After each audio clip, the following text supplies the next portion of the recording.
건강한 관계를 유지하는 데 부모-자식 관계만큼이나 중요한 관계가 있죠. 바로 연인, 부부 관계입니다. 먼저 한 가지 사례를 통해서 굉장히 건강하지 않은 연인 관계의 모습을 한번 보여드릴 건데요. 한 남자를 만났고 연애를 했으나 그 남자가 바람을 피워서 헤어지게 됐고요. 그 다음에 다른 이성을 또 만났는데 또 바람을 폈어요. 근데 이번엔 이 연애를 끝내지 못하고 이 남자와의 연애를 위해서 주변 사람을 정리해버립니다. 근데 이 남자가 한 번 피고 만 게 아니겠죠. 갑자기 이 남자가 너에 대한 죄책감 때문에 이 연애를 못하겠다라는 말도 안 되는 얘기를 하고 이별을 통보합니다. 근데 문제는 이 여성분이 어떤 고민을 하느냐? 다른 고민이 아니에요. 어떻게 하면 이 남자를 잡고 아직도 포기를 안 했어요? 불안형, 슈퍼 불안형. 어떻게 하면 둘 다 서로에 대한 안 좋은 기억을 잊고 다시 시작할 수 있을까요? 뭐 이런 반응이 딱 이러죠. 속상해. 너무 속상해. 근데 참 이게 안타까운 게 이런 분들이 의외로 꽤나 있다라는 겁니다.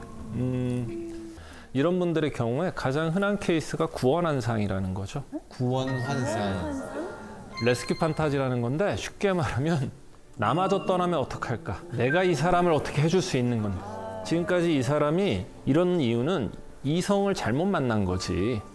나를 만난다면 당신은 좋은 사람이 될 수 있어. 아이고 참. 이 구원 환상이 있으신 분들이 생각보다 되게 많아요. 사실 이렇게 지금 건강하지 못한 연인 관계의 사례 말씀을 드렸는데 건강한 연인 관계의 가장 기본이 되는 건 뭐냐면요. 언제든 헤어질 수 있다라는 마음을 갖는 거예요. 결혼 생활도 똑같습니다. 뭐 잘 살다가 아니다 싶으면 이혼하면 되지라는 생각을 가지고 있는 분들이 사실은 연인이나 부부간의 만족도도 올라가게 됩니다. 그리고 이제 연애의 결론이 이 중에 결혼으로 가신다 하신 분들 반드시 이 세 가지는 좀 점검을 해보셔라라고 말씀을 드리고 싶어요. 첫 번째, 결혼에 대한 마음의 준비가 되었는가? 네, 사실 이게 이제 결혼을 앞두고 있거나 결혼이 하고 싶은 분들에게 결혼하면 어떤 게 떠오르세요? 했을 때 웨딩드레스, 신혼여행, 뭐 혹은 혼수, 아니면은 웨딩링, 뭐 이런 것들이에요. 결혼하신 분들이 들을 땐 엥? 이라는 대답들을 많이 하게 되는데 이 결혼에서 가장 중요한 게 뭘까? 결혼이라는 거는 로맨스의 연장만은 아니라는 겁니다. 사랑하니까 결혼하겠죠. 하지만 아까 얘기한 나의 시간, 공간을 함께 다 공유해야 되고 집에 안 가요, 결혼하면. 그다음에 또 경제 또한 공유한다라는 이런 마음의 준비가 반드시 있어야 그 뒤에 결혼을 선택하는 게 맞다. 이렇게 말씀을 드릴 거고요. 두 번째는 결혼이 도피처는 아닐까. 무엇으로부터의 도피처냐? 아버지? 가장 흔한 게 원가족으로부터 도피처예요. 아버지가 싫어서, 어머니가 싫어서, 혹은 이놈의 집구석이 싫어서 그러면 안타까운 게 이런 도피로 결혼을 택하는 분들은 기본적인 산수를 못 하시는 분들이에요. 원가족이라는 혹이 하나 있는데 이 혹을 떼겠다고 결혼하는 순간 배우자란 혹이 또 생겨. 근데 배우자가 혼자 오냐? 배우자의 원가족을 데려와. 그러면 혹 하나 떼려다 혹이 3개가 되는 거예요. 그래서 가장 좋은 거는 원가족과의 갈등이 있을 땐 갈등을 잘 해소하면 다음에 결혼을 할지 말지 선택하는 게 올바른 결혼에 대한 태도가 아닐까 싶은 거고요. 세 번째, 내가 선택한 결과에 책임을 질 수 있을까? 결혼 생활 힘들다고 오신 분들 상담하다 보면 이해가 잘 안 될 때가 있어요. 이 결혼 너무 하기 싫었었어요. 이 사람 너무 마음에 안 들었었어요. 왜 결혼하셨어요? 라고 물어보면 부모님이 너무 원했어요. 다들 어쩔 수 없이 나도 모르게 그냥이라는 합리화를 통해서 책임을 회피하려고 그래요. 결국 결혼이라는 결정 선택을 한 주체가 나라는 거. 따라서 그 결과인 결혼 생활도 내가 책임을 져야 된다는 거. 요거를 좀 잘 생각을 하셔야 된다는 거죠. 결혼하신 분들은 아실 텐데요. 내가 그렇게 심사숙고해서 선택했던 그 배우자와 현재 함께 살고 있는 이 배우자가 자꾸 다른 사람처럼 느껴지게 돼요. 그럼 그 상대방이 진짜로 결혼하고 나서 변한 거냐? 아니라는 거죠. 현재 내 옆에 함께 있는 이 사람이 자꾸 다르다라고 느껴지는 이유 5가지 말씀을 드릴게요. 첫 번째는 보고 싶은 것만 본다라는 겁니다.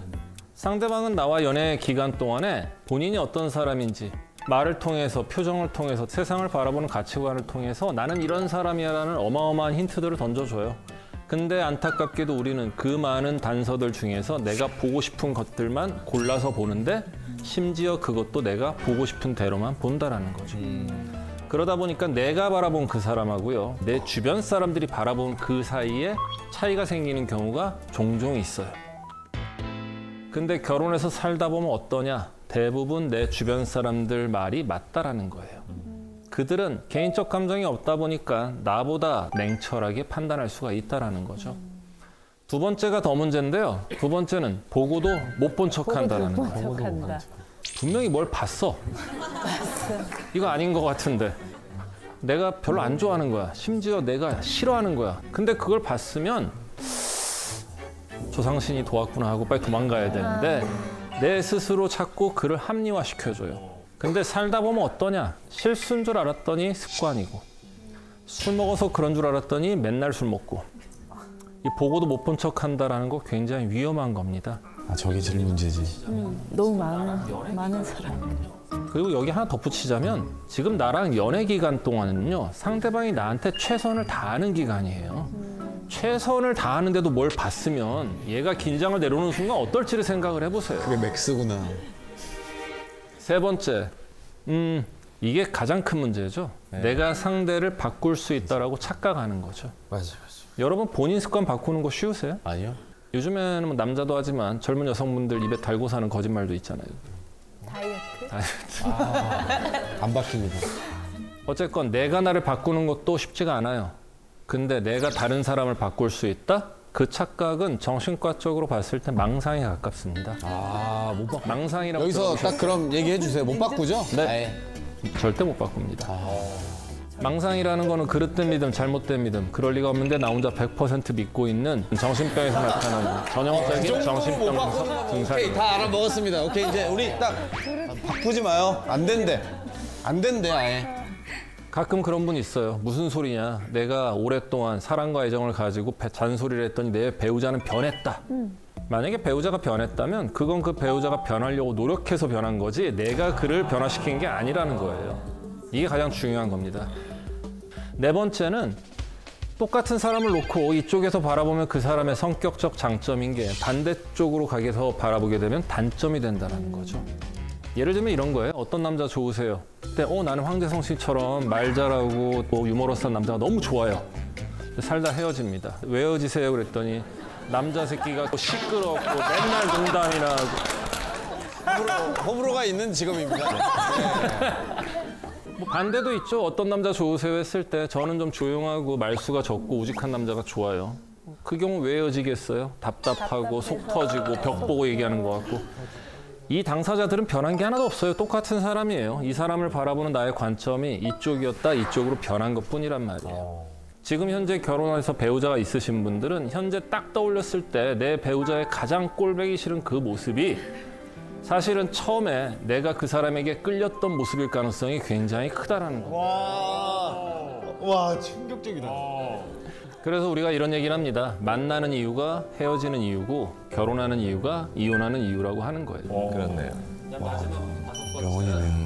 그다음 마지막 다섯 번째는 우리가 어떤 선택을 하잖아요. 그럼 이 선택을 통해서 내가 얻을 수 있는 게 생기면 반드시 잃어야 되는 게 생겨요. 근데 우리는 선택을 할 때 내가 얻을 수 있고 누릴 수 있는 것만 생각하지 잃어야 되는 것 혹은 감당해야 되는 것에 대한 생각은 잘 하지 못한다라는 거죠. 그리고 선택 이후에 희생해야 되는 게 생기는 순간 속았다라고 하는 거예요. 따라서 사실 저는 이제 저를 찾아오신 내담자분들 혹은 주변의 지인들한테 얻을 수 있는 것, 누릴 수 있는 걸 가지고 선택하지 말고 내가 이 선택을 통해서 어떤 걸 감당해야 될지를 생각해 본 후에 그걸 감당할 수 있는지를 가지고 선택을 하라는 얘기 항상 하게 됩니다. 언제 결혼하는 게 좋을까요? 라는 얘기들. 결혼의 정년기라는 게 언제냐? 나이가 아닙니다. 오롯이 혼자 잘 지낼 수 있어야 혼자 있어도 외롭지 않고 둘이 있어도 귀찮지 않다라는 말. 일단은 내가 나랑 잘 지내는 것부터 시작을 하셔야 된다는 거예요.